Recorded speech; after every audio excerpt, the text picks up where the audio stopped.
you've been enjoying the BWB virtual experience.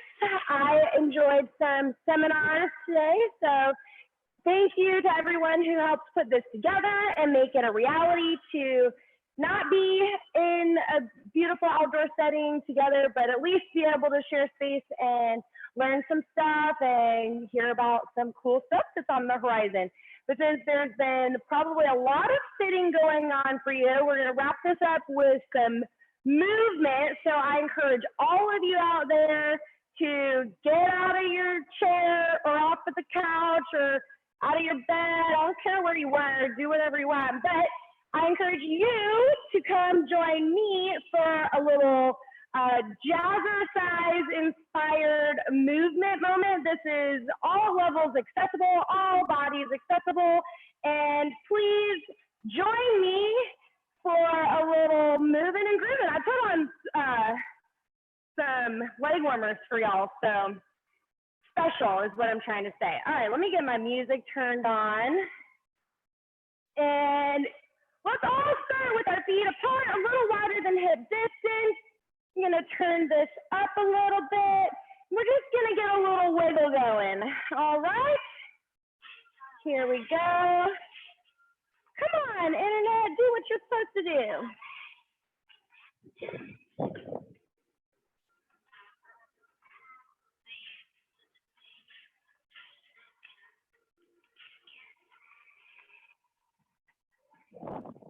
Sorry, friends. That worked 2 minutes ago. Here we go.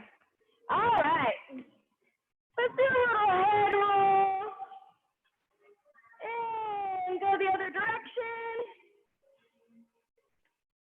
Get some cricks out of the neck.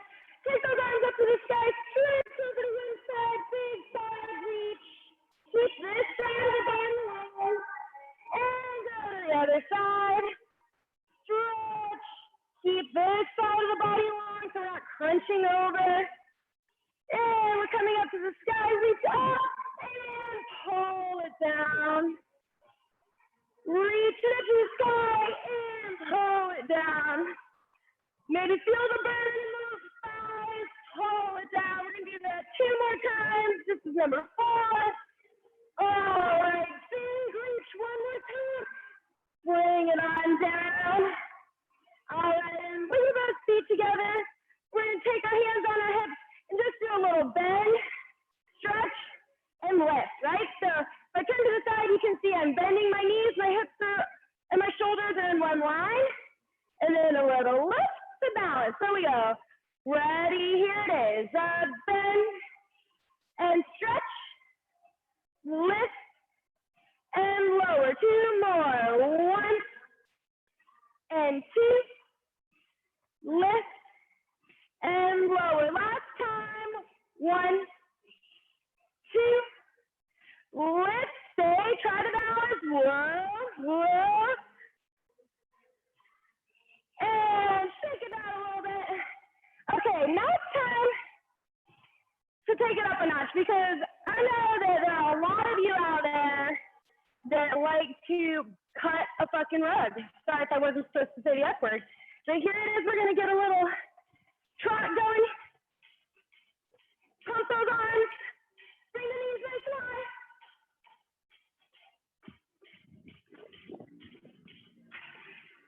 Get your little queen in here. Get your hot pumping. Turn to the side. Turn to the back. Turn to the side. Jump it out and in. Out and in. Told y'all it was jazzercise. Out and in. Out and in. Last one. We're going to do ball heels. Arms go up, ball heel down, snap. Up, down, up, down. Ball heel, start to top, end with the back. 1 more. Now to the other side. Feel free to add your own moves with the arms.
go. Here it comes. We'll go the pony. Hop to the sides. 1 and 2, 1 and 2. You ever want to make one dance move with Kuma? Turn a circle. Twist, twist, twist.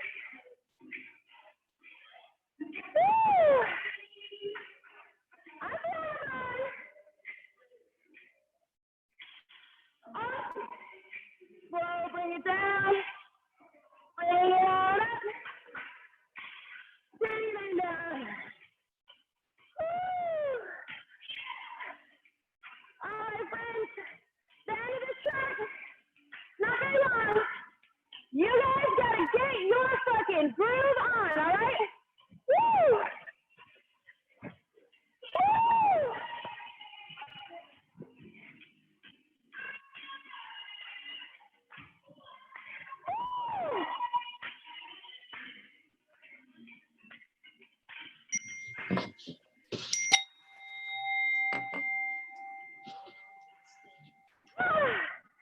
And that's the end.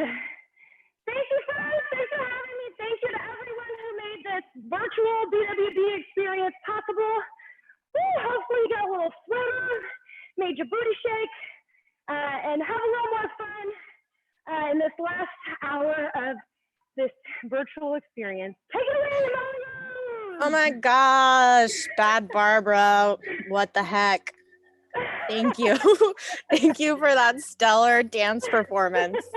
One of the things that I know we miss about not having these things in person is the art. And so it's been really important for us today to figure out how to bring that in. So thank you again, Barbara/Kate, and also all of our artists who've been with us today. Let's launch poll 2 with those of us who are in here as people continue to pile into the room. The poll is, what's your favorite place to hang in Black Rock City? We tried to give you enough options. And again, like this morning's poll, maybe we were way off. We're gonna find out. But I don't know about y'all. I have had a really good time during our breakout sessions. I bopped around a little bit and wrote down like 5 pages of notes. But I left the plenary with what aspects of normal do we want to go back to, kind of ringing in my head.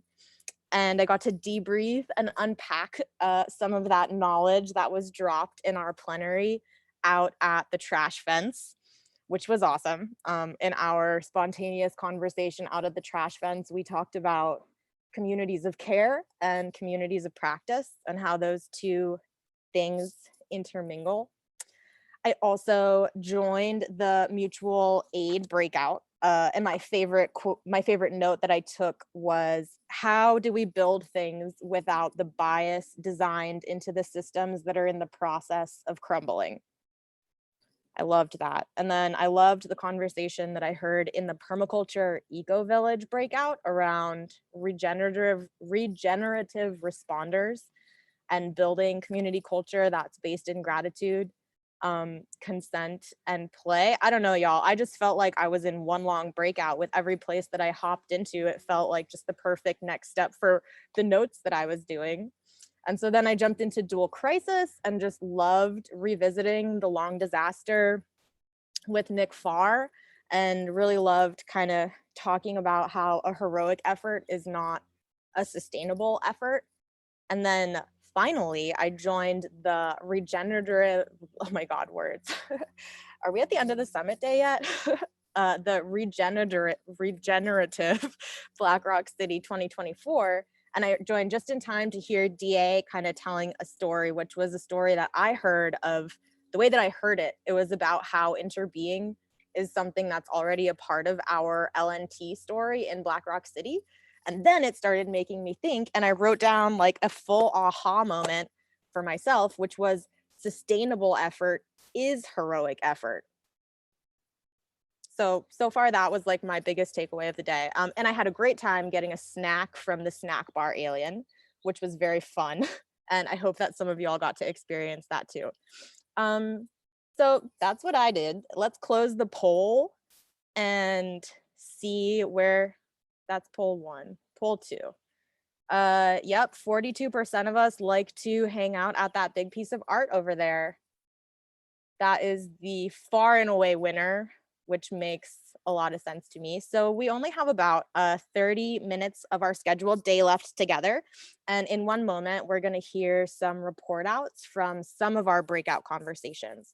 We don't have time to hear from everyone live, but we have captured all of the notes and we'll be sharing out more information after the summit is finished today. And then we do also have corresponding Slack channels in the BWB Worldwide Slack that if groups chose to use them, you can connect there with others and continue these conversations.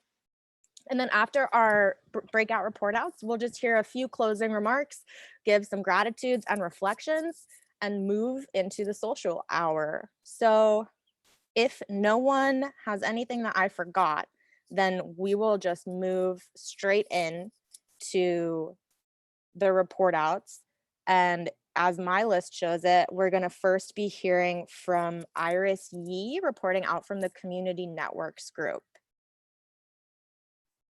Hi, Molly. This is Iris. Hey, I co-hosted a breakout discussion called Community Networks and Impact, asking at a time when our communities are reeling from the impact of a global pandemic and canceled community gatherings, how might we being all the different community networks, regionals, Burners Without Borders, and beyond, continue to fulfill our shared mission in the world? And how can we find ways to collaborate and increase our positive impact?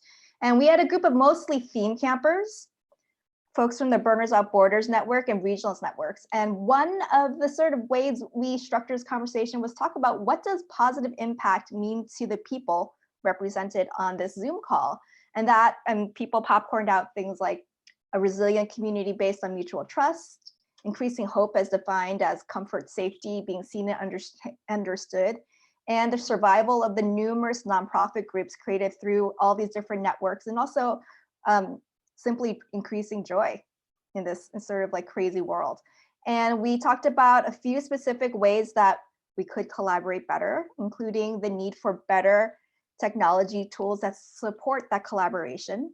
And a member of the Africa Burn community shared that the tech team is actually developing a suite of tools that could be a better alternative to what people use now, whether it's Google Apps and beyond.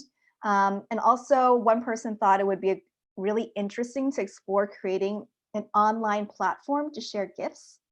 Those could be things, those could be services like legal services or maybe physical therapy if you have that skill, and then match them with whatever burners have needs for. So what burners have in excess and match them with needs. And also one person identified it as a way to increase joy, more storytelling, more visibility of the really awesome projects that come out of these networks so we can better understand each other's capabilities and how we could possibly network and collaborate. We also talked a little bit about ways to create a healthy and sustainable network of community networks, including one person mentioned it would be interesting to ask every theme camp at Black Rock City or the over 100 official regional events in the world to have some sort of Burners Without Borders presence as part of their theme camp. There was someone who took a more meta approach. Sustainability could be creating a sustainable network of community networks could be taken as a move away from more traditional network organization, which they define as a hub and spoke model, to something more like a mesh network.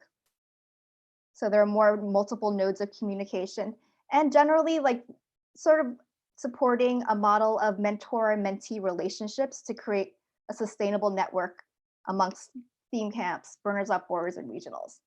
And next steps, we've been asking people to continue the conversation in the BWB Worldwide Slack, the channel that's created there. And we also, Stephen and Raspa and I made a commitment to make sure that the input shared here will be shared with other folks involved in these networks. Great. Thank you so much, Iris. We're gonna just keep it pretty snappy at this point because we know it's late in the day. And next, I'm excited to hear from Chef Kwati for 2024, let's see, Regenerative Black Rock City. Awesome. Thanks, Molly, and hi, everybody. We had a great session that just felt like we were kicking off the tip of the iceberg about regenerative Black Rock City. Note that it said 2024, and it was about accelerating our sustainability roadmap, which was targeted out toward 2030, and using this year not to be a year off, but as one of our panelists, Jamie Daves, said, this is a year on, and we need to decide how to use it to advance that.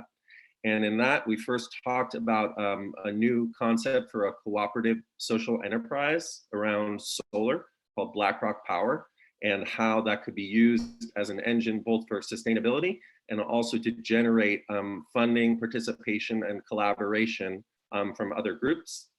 We then went to Jamie Daves, who talked about how the cooperative model was really evincing a new economy and how we could use that to sort of push forward the change that we all want to see in the world in a way that plugs into a lot of the different initiatives that are going on. Then Zach talked about prototyping at Fly Ranch, building on his Loggy session that I was glad to attend previously, and also talking about ongoing partnerships and ongoing prototyping that could happen throughout the entire year at Fly Ranch to advance regenerative Black Rock City solutions. Then we had Mr. Blue giving us the incredible history of the progress of recycling and the transfer station in Black Rock City, and some ideas for how to expand that, plug in with that, and really grow into more chances for us to create a regenerative ecosystem, create our own biochar, plug in with organic waste, a lot of incredible ideas. And then we had DA give us the history of what was the cleanup crew and became Playa Resto. And sorry if you missed it, but he gave us a secret sneak peek of the move map and also teased some exciting sustainability initiatives that he will be leading coming forward. Overall, I think we felt this is not a year off, it's a year on, that we make that decision just as we make the decision every year that our camp will happen. We will go to Black Rock City. All these decisions are hard, and this is no different than any other year in that way, but really it is different for giving us this opportunity to take this time and focus all our energies in really making transformative change that will push forward the platforms that we all care about. So thank you so much for everyone who participated. Thank you, Chef. Great. I love it. Okay, we're moving right along, y'all. We're moving into the Art in a Time of COVID report out from Scarlett. Scarlett, I hope I don't mispronounce your last name, Macias? It's Macias. No one gets it right. It's all good. Hi, everyone. I was the co-lead on the panel Art in the Time of COVID. We were working to understand the journeys that artists and initiatives have moved through to support and engage each other in this time. I represented Safety Net Fund, which is a fiscally sponsored nonprofit through Intersection for the Arts, working on providing one-time grants of $500 to artists who have produced work in the last 6 months in this time of need, and also working in conjunction with Burners Without Borders to send out a survey to the regional network to see what kind of resources artists want in this time to fit into our new reality as we see it. And I was also joined with Inga Bard, who runs Paint the Void, which is directly employing artists to create murals over the boarded up restaurants and retail spaces in San Francisco as a way to beautify the city and bring to light the impact that the arts have on our perception of the world. So there were a few calls to action that emerged from our discussion. There was a lot of discourse that was coming up around how people could plug into a network and resources to be able to build for BRC 2021. And that conversation shifted and working around concepts of fundraising. And that shifted to working with, like, the call to action of working with local city and state governments to get art funding and engage in civic collaborations. There were parts of calls to action that came up around mentorship. A participant talked about adopting an artist during this time and helping to nurture their practice, and how that's been fulfilling over the years. And I think that it illustrates what we can do to help support the artist community at this time.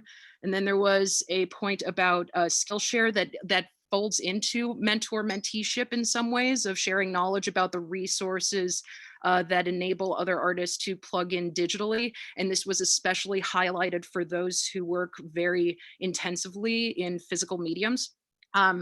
For some key takeaways, there was some nervousness around how to ask for funds, and we were we came to the consensus that it's okay to ask for funds. And Inga especially highlighted that people are looking for ways to feel connected and to contribute. That this is a beautiful opportunity. I agree with the others who've presented so far that 2020 is an on year, and that we all get to plug into knowing what our communities need, participating in local meetings, communicating with businesses and residents. Kelly Smith Cassidy was talking about how a lot of these government entities are very open to the idea of creating public spaces to show work owned by the city, that she particularly was working with Heavenly Vale Corp on doing parklets in Heavenly Villages, and that there are plenty of these opportunities that are popping up. There was a representative from the burner community in Mexico City, from Sochi people, talking about how a lot of the energy that she usually reserves for building out large scale Burning Man projects throughout the year has now been channeled into local community initiatives. And in that way, one of the major takeaways that I think applies to this whole network, burners have the opportunity to plug into public art offerings in their local communities and share the ethos and principles in a decentralized way. We can take the energy that is normally reserved for executing on projects that are often only shown at Black Rock City and transfer it to engaging in our local community to create art together and engage in humanitarian action. Coletti said, "There isn't an after, but there is a next." Thank you. Wow, thank you, Scarlett. All right, well, we're moving right along, and we're gonna now bring in Peaches from BWB Georgia to give us a report out on the dual crisis group. Great, just give me a thumbs up if you can hear me, because I just had to, kick my headphones to the curb. They've been pulling double duty today, so it's been really great. I helped with the dual crisis long disaster breakout session, which honestly was put together by probably more than 20 different people. A lot of, I don't want to use the word expert, but like kind of those people that everybody looks to when shit hits the fan, right? They're the ones doing all this. There's a lot of new people involved as well. I'm one of those new people who's learned a lot recently. So it was a huge collaboration based on our personal experiences with the current COVID situation and how to respond to that, and our previous experiences responding to disaster relief. Specifically, the inspirational text was the long disaster from Nick Farr. So we had a couple different sessions within our breakout session, so super extra in our crowd. But it was really awesome and really informative and interactive. They definitely did a lot of discussion on just that long disaster text and the implications of that, and kind of like what helped build that and where we are now, because things are definitely different now. So speaking on the mechanics of how to respond to disasters in the age of COVID, we had a couple really informative sections in our mechanics sections. Kathleen led a PPE 101 session. She's also operating a really awesome project, Masks Are Vital, out of Arizona. Check out that. So they've been really helping connect people in need of masks and PPE to those making it or supplying it. They went over no contact drop-offs, which is great. And also the Cajun Navy went over some adaptations for COVID-19 water rescue. So there was all kinds of facets for all kinds of disasters that, you know, we may come across either soon or later down the road.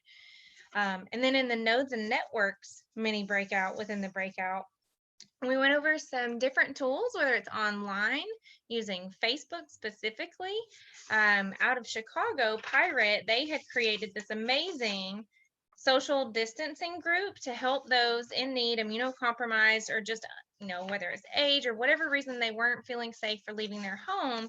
It started just someone, Pirate made the group. He had to make some decisions about, you know, can I do this?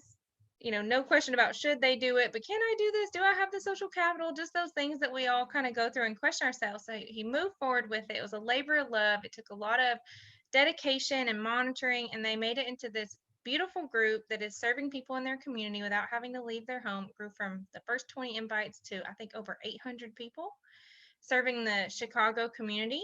And it was really heartfelt. Minda talked about mapping your neighborhood, whether that is just you and your one neighbor across the street or your upstairs, downstairs neighbors.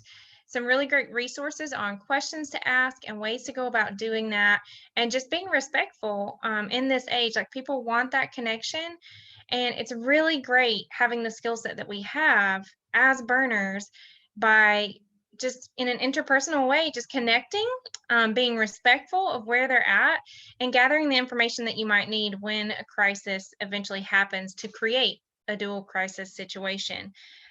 Speaking of dual crisis situations, we did a mapping your nodes exercise to introduce people to identifying their pain points and helping them be more prepared, because I myself in Northwest Georgia and Tennessee, recently, within the last 2 months, we've experienced 2 tornadoes that I've been personally involved with.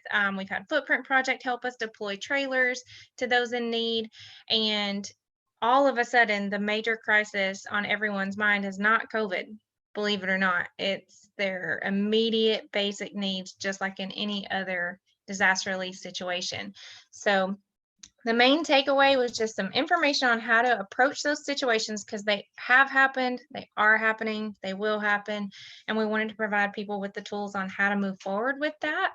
The main takeaway just being from the long disaster discussion that you are the most important part of responding to this long disaster. You can't do it alone, and you're taking the first steps toward building communities of resilience. We have to learn how to shift away from the default world we once knew and incorporate the principles of Burning Man and the skills that we've acquired through building our camps, our art, and our mutant vehicles into building a better planet for everybody. Thank you, Peaches. I think one of the big takeaways and what we knew was that each of these breakouts could be a day-long experience all on their own to dive into these rich topics. So thanks for that report out. We've got time for 2 more. And next, I'm very excited to bring in Arlene Hopkins to report out on the Permaculture and Eco Villages breakout. Hey, Arlene. Hi. Thank you so much for having me. It's really been a pleasure. This has been quite an experience. My first time working on one of these projects with you. So yeah, that was great the way Peaches kind of gave me a wonderful segue, because yes, we are working about building communities of resilience so that we can help to lead the way to a better planet for everyone. So thank you for that. So I'm reporting to you on our session, which occurred today in the second group, 1255 to 155. We were session number 2. And the title, which we changed a few times, ended up being Cultivating Resilience in Community. And we were focusing on permaculture and soils, and also working with the notion of building a network, an eco-village network for Burning Man folk. So we had 3 presenters. The first was Frank Sanborn, who many of you already know. He's out of the Seattle area, quite an amazing guy, totally brilliant. And Josh Whittam, who's excellent at figuring out ways to simplify and create little strategies that will dramatically change people's lives. And then myself. And I'm a recovering architect and an educator, and I've had my head in this stuff for a very long time, as you probably can tell by my gray hair. So let me tell you first about Frank's presentation. Frank focused on, his concept was that we are regenerative responders. Every time we respond to a circumstance, whether it be something in the neighborhood or a dramatic emergency, as he described with his case study, which was Paradise, California after the fire. But essentially, we assume an attitude of healing and being regenerative responders. Whenever there's a trauma or a circumstance, we take it upon ourselves as our duty and our opportunity to help others. So he talked a lot about integrating trauma reintegration and systems design. He is the founder of the Community Resilience Project, which is going to be a nonprofit, which guides and services that resilience and that trauma healing for individuals, families, and communities. And he talked also about polyvagal theory and how that is so informative to some of these new ways of thinking about trauma and healing from trauma and regenerating systems, whether they be human systems or nature systems. And then his case study was Paradise, which, as you all know, had a terrible loss due to fire. And he was called in and worked, I believe it was for FEMA. And he used a lot of what I will characterize as Burning Man ways of thinking in stepping in that and very adroitly helping people. He found that the government folks weren't really that good at it in terms of the individual needs, and that the business folks weren't there either, but he called it Plan C, which is community. So he worked on individual levels and with community networks to bring empathy and to attend to their trauma and help them to heal. And then he had a lot of ideas also on not only social healing, but healing the community, healing the earth, bringing back native plants, regenerating ecosystems, obviously also handling issues with the wildlife, because there was a huge toll on wildlife, which is just heartbreaking to consider. So he put his heart and his mind into that, and he's quite a great guy. And I hope that you'll be able to look at his presentation on that. So his lessons learned, I think, were essentially, let's think ahead, because we all will face trauma, and all of our communities at some point will face emergencies, whether they be major fires, whether they be earthquakes or other events. So as communities, we need to think together about how we will address those when they occur, and actually also building our social networks, which will be in place then, so there will be pre-existing trust and communication, so we can step in when something happens like that. Our second presenter was Josh Wilton, and he has quite an interesting history and background, and he then talked about how he's focusing down now on making soil. And he's worked in other countries. He has a degree in international relations. He's worked in third world development. And what he thought was, I'm going to look at right where I live. So he, on a kind of a guerrilla basis, built a kind of a composting place and got his neighbors to all bring their food waste. And then they created a garden together. And I think I have, how much time? Time to wrap up? Okay, so that was Josh. And then my thing was, I basically talked about the need for this. The example I gave, my case study was Los Angeles Eco Village, and you can go to their website. They have an amazing website with a lot of resources, and they are part of the national or the international global eco village network. And Betsy Morris and Rains Cohen were on the call, and they both chimed in on that and said, we think this is a great idea. We think Berners should create eco villages and look to the global eco village network as a model that we can find alignment with, and build a network of eco villages around the country. Buy the properties, put the property into land trusts, and have co-ops. And there's more on that. So contact me if you want to know more about it. Thank you. Thank you, Arlene. There's a lot of active chatter in the comments in the chat box. Okay. There's some links going in there. People are excited. And so I think we're just going to have time for one more. And this is a great place to land. We're going to pass it over to Zach Saravello to take us home with a bit of a report out from the Fly Ranch Laggy 2020 group. Thanks, Molly Rose. And thank you to everyone that showed up in so many ways for this. It's been an incredible day. So thank you all. Like most of you, probably, we really only got to scratch the surface during our session, but it's a great opportunity to start a lot of conversations that will continue into the future. So I'm grateful for the time. Our breakout was a bit of an update on Fly Ranch, which, if you're not familiar, is a 3,800-acre property that Burning Man Project owns. That is it's a project that is an opportunity for the community to start to come together outside of Black Rock City in a communal space and start to create some regenerative models for living and experimental gatherings and prototyping tech that can be exported to Black Rock City or elsewhere. It's very cool. I'm going to drop a couple of links in the chat that is sort of the places to follow up. Really, the focus of this session was around the design challenge that we're running right now. Normally, at this time of the year, we would have events and nature walks and gatherings, work weekends, restoration projects, but because we are not gathering, we are decentralizing our activities. And so one of the big focuses for this year is that we partnered with a group called the Land Art Generator Initiative to run a international and multidisciplinary design challenge for community-sourced, community-created, and community-built regenerative infrastructure for Fly Ranch. It is a design challenge that is open now.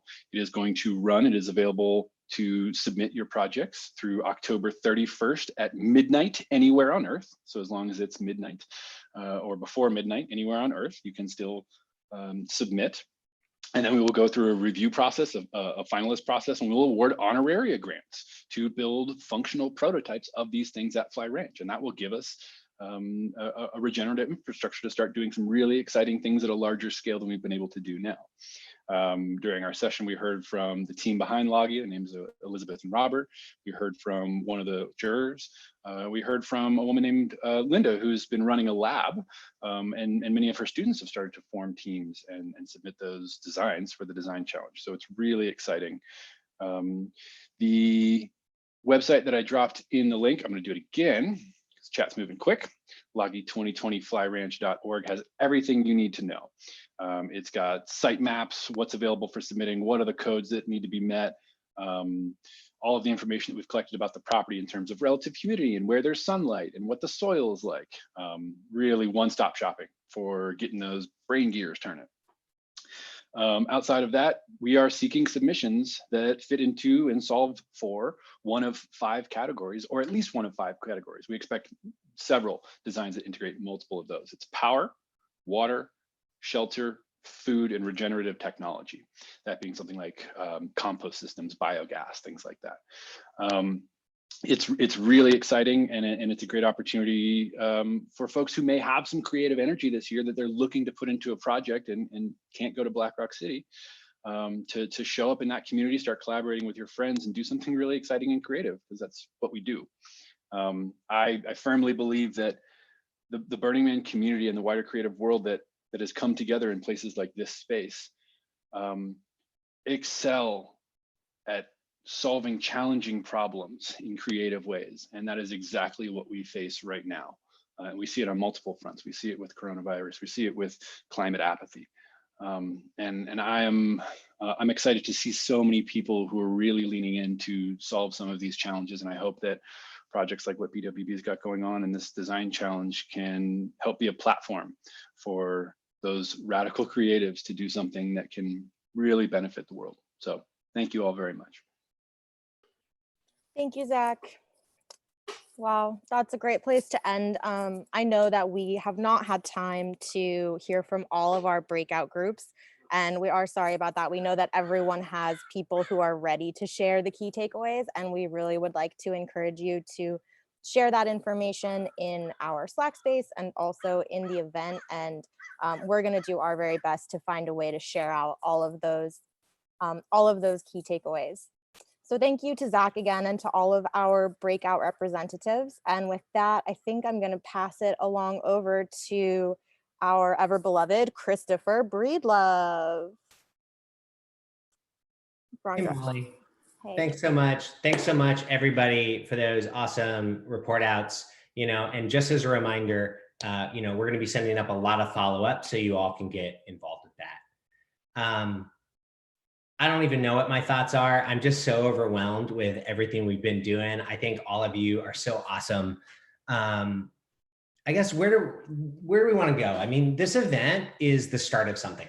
You know, even though we're wrapping up here, ideally we've only stoked the fires that make our connections that are going to be even greater to come. What we found in the past of these summits is that the friendships and ideas from these events spark into even bigger projects, collaborations, and possibilities.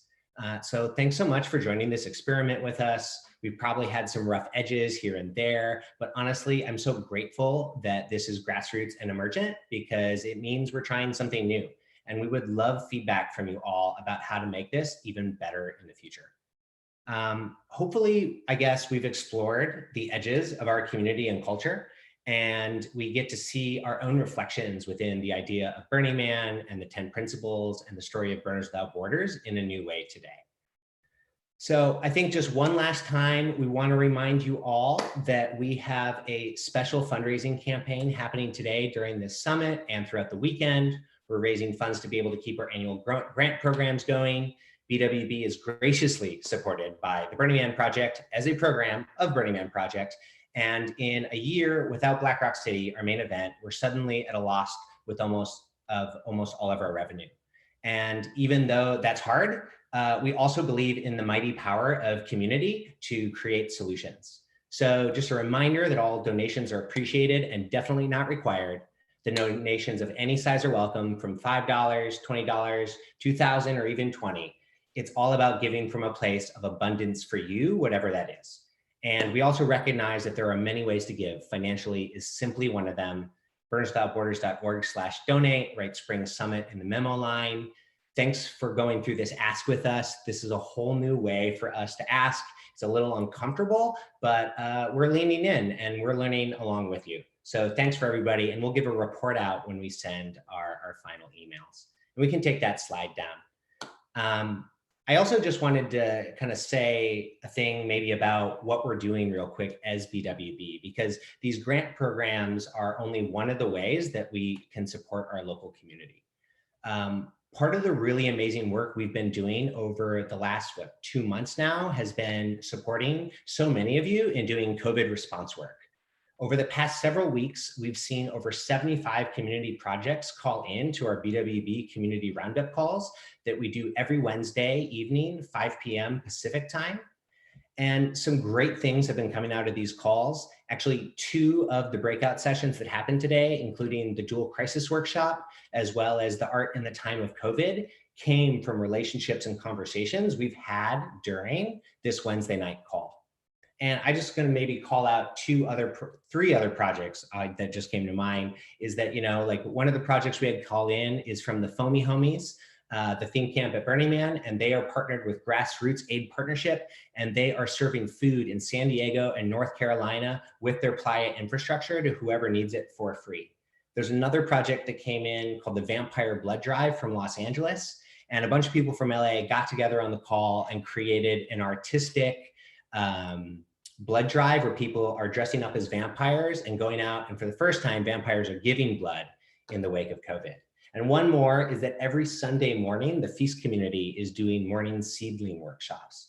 And so if you want, at 8:11 a.m. Pacific time, you can join the seedling workshop. And in an attempt to get to that next level of resilience, they are teaching us all how to plant our own food and doing it in a community together. So just one last note on that, and I hadn't even planned on this, but I am just gonna do it, is that I just wanna let you all know too, is that we have a soft launch of this, and we're gonna give you guys a sneak peek right now, and you're gonna see my really messy desktop for 1 second. No, I shouldn't have done that. There you go. That's why you have it all prepped first. There we go.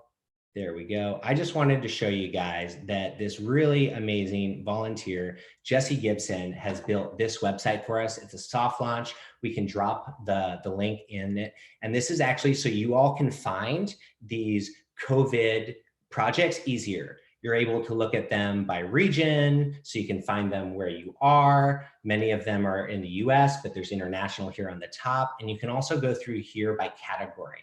And so this is an attempt at figuring out how to connect you all with your projects even easier.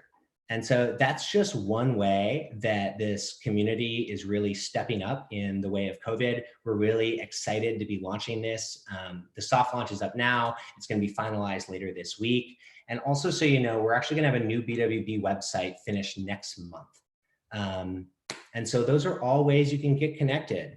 Let me just say one or two last things. There's a few ways you can stay connected. Join our newsletter. It comes out quarterly, and it's a giant wrap up of all the work from the network.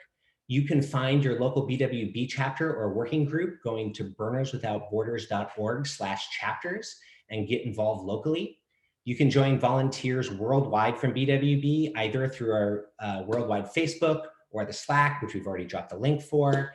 And lastly, we've got community calls happening at least once a month. And whether it's community conversations, learning from community organizers, project updates from projects out in the world, or more general community roundup calls that are about connecting on topics that our community decides on, you can check all these out as we upload them, and they're not always super quick, to our YouTube, Burners Without Borders. You can search on YouTube. And you know, just as a teaser too, Molly Rose just hosted a really potent mutual aid panel. And so we're going to be putting that up on the YouTube very shortly. And so if the group, if Tech wants to real quick launch poll 3, that would be awesome. We're going to ask you one more question. And while you are answering that, I just wanted to do some quick thank yous. First of all, thank you to the BWB team, Molly Rose, Emma Wiseman, Sage Bandicoot, and Tranquility. You all have been killing it on this summit. Thank you for the tech team, Devin from the internet, Heist, everyone else like Sarah, Pew, and Autumn, and folks I'm probably forgetting who have been making this run so smooth. Forgive me for not remembering everyone's name. Thank you. Thank you to the programming team, Annie Coleman and Saskia Kamdar. You both killed it today. We had such awesome content from so many people. I want to thank Michael Robinson for all of the custom designs like you can see behind me for this summit. And thanks to everyone at Burning Man Project, from our comms team and philanthropy team and beyond, as well as the other programming teams for showing up and being part of this. Thanks to all the speakers, facilitators, panelists, and most importantly, you, because you are what makes BWB. You know, really from the start, people power is our strength. And since the start of BWB in 2005, it's been that mighty power of community that brings us together. And I can't wait to see what we all do together next. So we're here for you as a program and as a community and as individuals. So let's get interconnected with ourselves, our communities, our neighborhoods, our histories, our ecosystems, because I think that's what we were talking about all today. Thanks so much. Yes, and also a really big thank you to Christopher Breedlove, our beautiful co-host and leader for this experience. And you know, this is usually the part of a BWB summit when we're at Fly, where we get to celebrate a day of coming together and thinking by taking care of ourselves and heading to the hot springs or taking a walk. So as we roll into this social hour, we're going to have a Zoom room open hosted by Sci-Fi, as well as a Facebook Live going with music from our friend David Block of The Human Experience. And so we really encourage you to have fun. We'll be doing some chat roulette in the Zoom room. And if you feel like going out to Fly with us virtually, we have that folder of virtual backgrounds. So let's have fun with each other and stay connected. You can check your agendas for the access link. And if we want to close that poll and show folks the results, you know, it was close between the plenary speakers and the breakouts, which makes sense because they were all really epic. And now, just before we leave, I am again very honored to introduce artist, activist, musician Lauren Turk to play us out. Thank you, Molly Rose, and thank you everyone who has come today. I'm just changing my audio settings here, and you had to mention the hot springs, but hopefully with this song, my intention is just to offer you some relaxation, so maybe in some small way, I can be a hot spring for you. This is a classic. Can anybody hear me? Can I get like a thumbs up? Turn it up to 11. Oh, okay, let's see. It's better when your mouth is closest to the mic, Lauren. Closest. amazing how that works, that proximity. Okay, I will try my best. Hot Spring. This is called Cucurucucu Paloma. It's just one of my favorite songs of all time. No social distancing from the mic. Okay, focus. Dicen que por las noches nomás se le iba en puro llorar. Dicen que no comía, nomás se le iba en puro tomar. Juran que el mismo cielo se estremecía al oír su llanto, como sufrió por ella, hasta en su muerte la fue llamando. Ay, ay, ay, ay, ay, cantaban. Ay, ay, ay, ay, ay.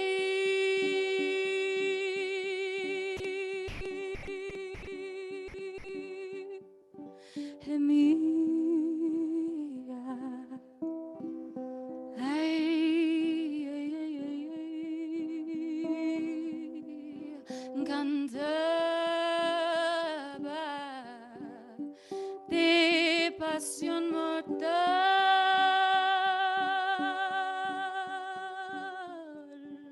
moría.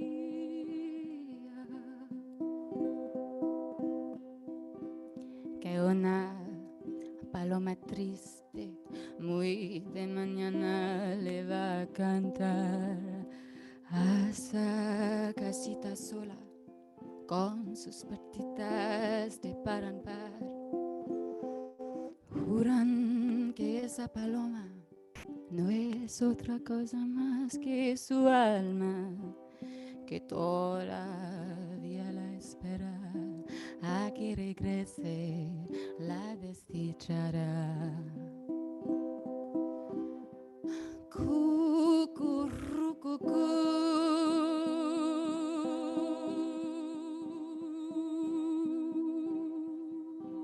paloma, cucurucucú,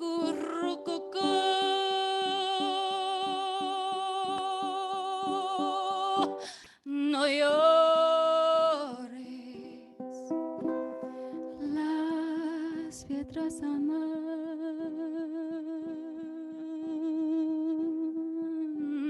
Paloma, que van a saber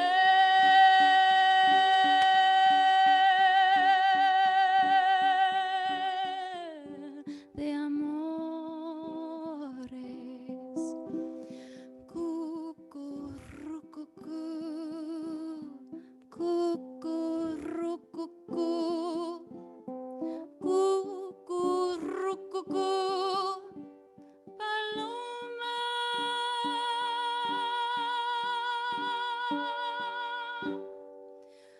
No llores.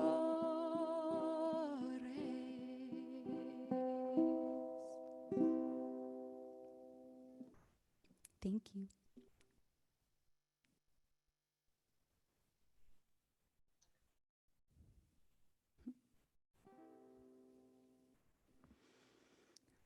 Thanks so much, Lauren. We love you. Thanks for being our hot spring. Love you right back.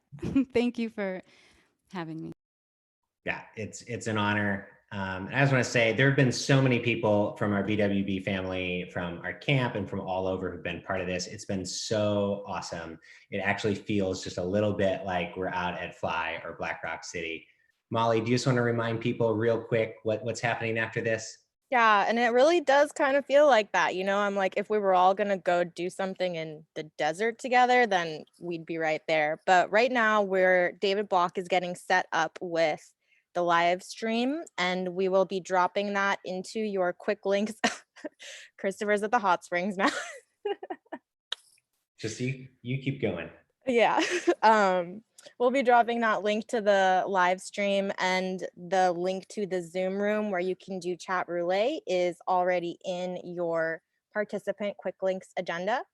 And we'll just be hanging out as soon as that link, it's going to be either a Twitch link or a YouTube link, is live. We'll let you know.